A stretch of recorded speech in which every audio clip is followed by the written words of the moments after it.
Salut, c'est Trado, je suis content de vous retrouver pour la mise à jour de l'analyse technique de moyen terme pour l'US 500, le Wall Street, l'US Texan, l'Allemagne 30 et le France 40, équivalent CFD du CAC, du DAX, du Dow Jones, du Nasdaq et du SP 500. On commence par l'US 500 qui nous gratifie cette semaine d'une nouvelle belle semaine, puisque vous voyez la progression est franche.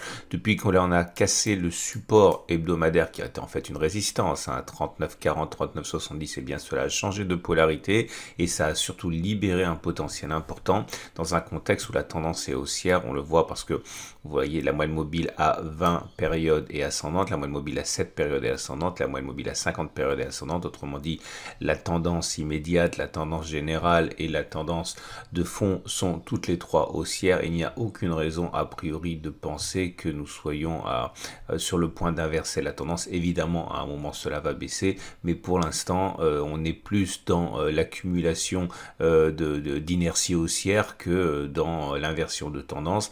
D'ailleurs, si on regarde les bougies Aiki Nashi, pour juger des forces en présence, vous voyez que c'est toujours une bougie haussière. On le voit au fait que comme la bougie précédente, il n'y a pas de mèche basse.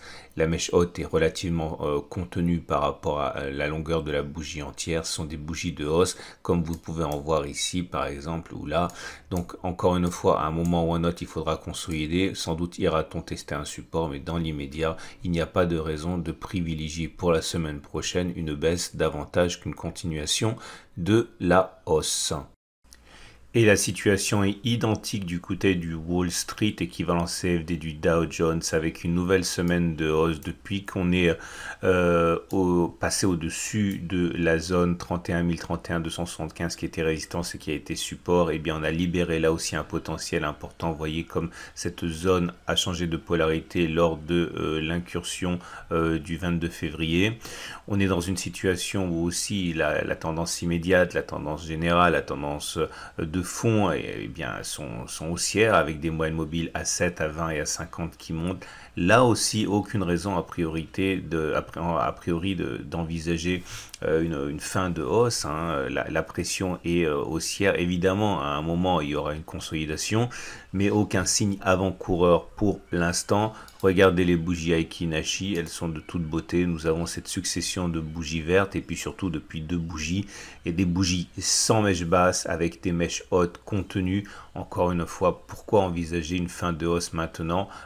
Cela arrivera à un moment ou à un autre nécessairement, mais là encore, attention, rien ne laisse présager d'un début de baisse.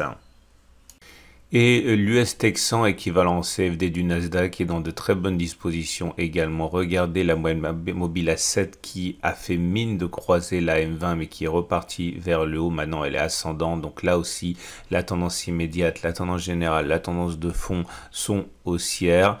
On est par contre face à une difficulté qui est la résistance hebdomadaire des 13 850, 13 900 à l'origine de la décrue entamée le 15 février. On est donc revenu sur une résistance. Cette résistance ne sera pas facile à négocier, mais beaucoup de traders attendent justement que l'on casse cette résistance pour rentrer en masse, comme ils sont rentrés en masse lors du précédent contact avec le support 12 470. C'était une résistance qui a été cassée, qui a changé de polarité et qui donc maintenant est à l'origine des achats à bon compte lorsqu'on y retourne. Donc pour l'instant, encore une fois, méfiance par rapport à cette résistance, mais il n'y a pas de signe de faiblesse avant-coureur. Regardez les bougies Aiki Nashi, on est une bougie qui est verte, la pression haussière est toujours là, on n'a pas de mèche basse qui montre bien la puissance de la reprise sur les supports. Maintenant, il y a toujours, encore une fois, j'insiste, une prudence à adopter lorsqu'on est face à une résistance, surtout quand cette résistance a déjà été assez violente dans ses effets. Mais je le répète, une cassure de cette résistance risque d'entraîner des mouvements violents d'entrée sur le Nasdaq, comme il s'est produit d'ailleurs sur les autres marchés américains qu'on a étudiés lorsque l'on a cassé la résistance et donc vous avez vu les effets. Et regardez le CAC 40 sous sa forme CFD, le France 40, là aussi belle victoire avec le franchissement confirmé du support hebdomadaire enfin c'était une résistance, hein, les 61,07, 6100 ici, c'est la zone pré-Covid, hein. Il était clair que cette zone était épiée par de nombreux traders qui auraient voulu effectivement un passage, hein, de cette zone pour renforcer ou acheter, et là effectivement on a déjà eu les prémices, hein, de la bonne nouvelle, c'était la semaine du 29 mars, la cassure ayant été un petit peu faiblarde, il était bon d'attendre une bougie de confirmation, et la bougie de confirmation a lieu cette semaine, donc encore une fois des présages assez positifs, hein, pour le CAC 40. La tendance, qu'elle soit donnée par la M7, la M20 ou la M50, ne laisse augurer d'aucune baisse imminente, hein. La tendance est haussière pour le France 40.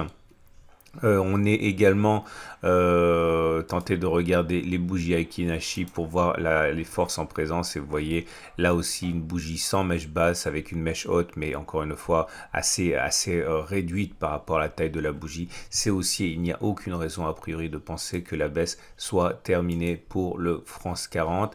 Maintenant, il faut savoir qu'on est sur une zone encore dangereuse, puisque c'est globalement la zone ici, vous voyez, qui a capé les cours en 2007.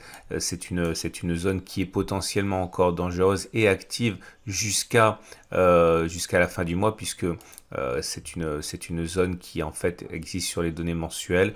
On peut tout à fait avoir une poussée haussière et une réintégration en dessous de cette zone par la suite, hein, donc il faut en être conscient.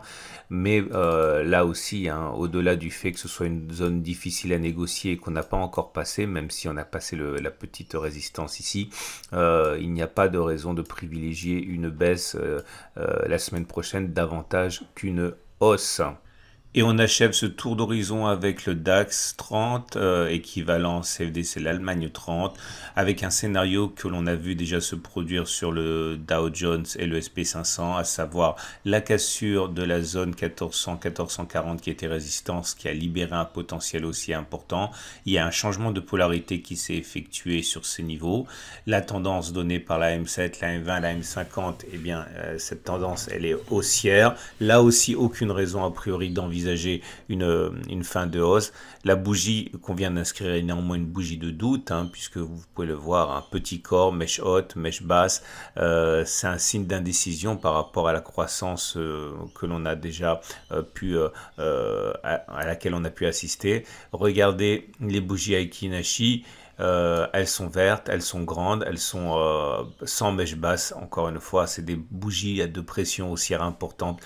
Il y a une petite indétermination avec la bougie du jour sur les chandeliers japonais, mais sur les bougies Aiki Nashi, c'est tout simplement encore extrêmement haussier. Donc il y aura évidemment une consolidation, elle sera sans doute significative, mais il n'y a aucune raison a priori de penser que la semaine prochaine devrait être difficile au regard de tout ce que l'on vient de dire. Voilà ce qu'on pouvait dire pour ces analyses de moyen terme. Je vous souhaite une excellente journée. Je vous donne rendez-vous dès lundi matin pour la préparation de la semaine de trading sur les indices, sur l'euro-dollar, sur les cryptos.